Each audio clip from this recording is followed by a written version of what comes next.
এই ক্ষেত্রে আমরা কিভাবে ওই ধরা থেকে ছুটতে পারি এটা জানতে পারলে ভালো হবে। Very clear. ধরো তোমাকে কেউ ধরলো, তোমার কষ্ট হচ্ছে, জেনারেলি হাত ধরছে, আমরা এইভাবে টানা হেঁচড়া করি না, এইভাবে করার দরকার নেই।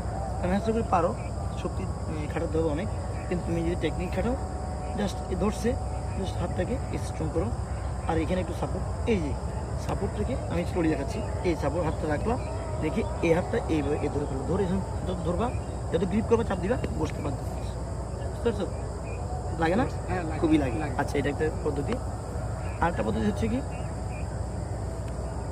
ধরো, কিন্তু আমি পারতেছি না, তুমি এটা এনার্জি দিয়ে রাখছো খুব স্ট্রং, তুমি বুঝছো আমি কিছু করবো, হ্যাঁ কিছু করবো, তুমি বুঝতে পারছো, সেক্ষেত্রে আমি যেটা করতে পারি, ধরো তখন আমি এই করতে চাই, যখন পারবো না, এই যখন বুঝছি তুমি শক্তি এনার্জি খাটাচ্ছ, তখন আমি তোমার এনার্জিটা, বডির ওয়েটটা এখানে চলে এসেছে, ধরো যখন এনে পারতেছি না, আমি এই ধরে, ওকে ওকে সেন্সিভ, এটা ধরে তুমি যা ইচ্ছে তা করতে পারো।